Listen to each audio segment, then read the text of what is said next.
പഴയ നിയമത്തിലെ ഗ്രന്ഥങ്ങളിൽ ഏറ്റവും ശ്രദ്ധേയമായ ഒന്നാണ് യൂദത്തിൻ്റെ പുസ്തകം. ചരിത്രപരമായ ഒരു രേഖ എന്നതിലുപരി അടിച്ചമർത്തപ്പെട്ട ഒരു ജനതയ്ക്ക് പ്രത്യാശയും ധൈര്യവും നൽകുന്ന ഒരു വിശ്വാസഗാഥയാണിത്. അഹങ്കാരിയായ ലോകശക്തിക്ക് മുന്നിൽ നിസ്സഹായരായി തീർന്ന ഇസ്രായേൽ ജനം ദൈവത്തിൽ ആശ്രയിച്ച ഒരു സ്ത്രീയുടെ അസാമാന്യമായ ധൈര്യത്തിലൂടെ എങ്ങനെ വിമോചനം നേടി എന്നതാണ് ഈ കഥയുടെ കാതൽ. ബെഥൂലിയയുടെ അന്തരീക്ഷം നിരാശയുടെ പൊടിപടലങ്ങളാൽ നിറഞ്ഞിരുന്നു. അവിടുത്തെ ജനങ്ങൾ വാടിയ ഇലകൾ പോലെ തങ്ങളുടെ അന്ത്യത്തിനായി കാത്തിരുന്നു. അസീറിയയുടെ വാളായ ഹോളോഫർണസിന്റെ ശക്തി അവർ കണ്ടിരുന്നു. അവരുടെ ആത്മാക്കൾ ചാരമായി മാറിയിരുന്നു. അവരുടെ പ്രത്യാശ ഒരു മറന്നുപോയ ഈണമായിരുന്നു. അവരുടെ പ്രാർത്ഥനകൾ അവരുടെ ഹൃദയങ്ങളിലെ വിജനമായ മലയിടുക്കുകളിലെ നേർത്ത പ്രതിധ്വനികൾ മാത്രമായിരുന്നു. ഈ പൊടിയിൽ നിന്നും, ഈ കീഴടങ്ങലിൻ്റെ നിശബ്ദതയിൽ നിന്നും ഒരാത്മാവ് ഉദിച്ചുയർന്നു.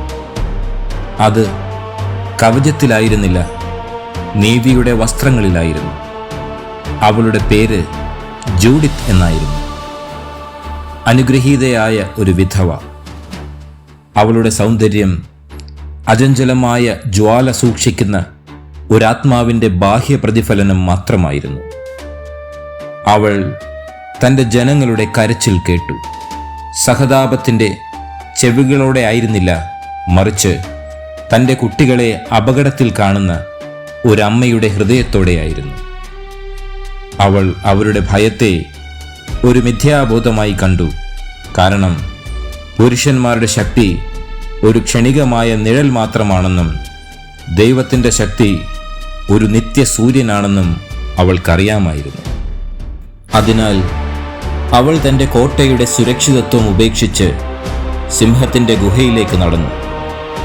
അവളുടെ മുഖം ശാന്തതയുടെ മുഖം മൂടിയായിരുന്നു. അവളുടെ ഹൃദയം ദൃഢനിശ്ചയത്തിൻ്റെ ഒരു ആലയായിരുന്നു.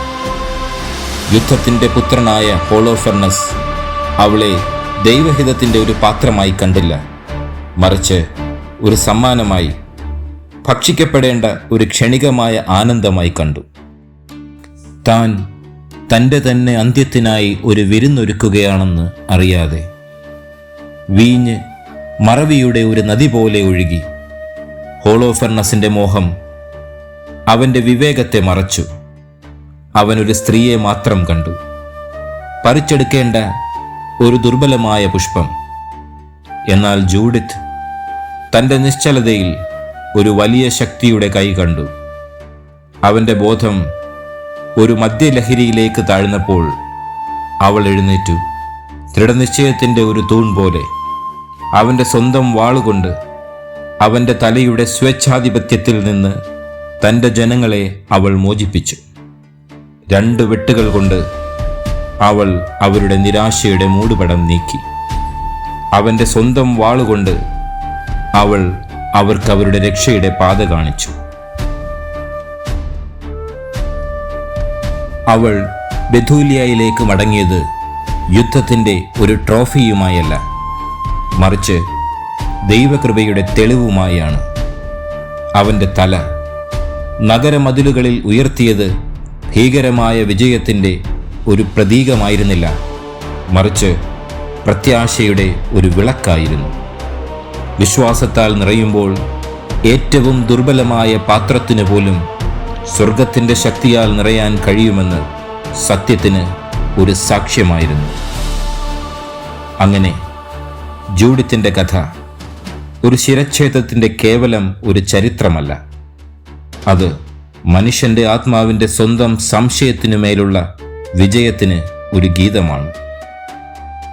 യഥാർത്ഥ ശക്തി പുരുഷന്മാരുടെ സൈന്യങ്ങളിലല്ല, മറിച്ച് ദൈവത്തിൽ തൻ്റെ നങ്കുരം കണ്ടെത്തിയ ഒരാത്മാവിൻ്റെ ശാന്തമായ ധൈര്യത്തിലാണെന്നതിൻ്റെ ഒരു സാക്ഷ്യമാണ്.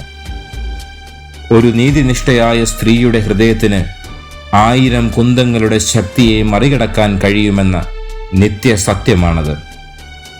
ഭൗതികമായ കരുത്തിനെയല്ല, പ്രാർത്ഥനയിലും ദൈവാശ്രയത്തിലും ഊന്നിയ ആത്മീയ ശക്തിയെയാണ് ദൈവം വിജയത്തിനായി ഉപയോഗിക്കുന്നത് എന്ന വലിയ സത്യം യൂദത്തിന്റെ ജീവിതം നമുക്ക് മുന്നിൽ വരച്ചു കാട്ടുന്നു.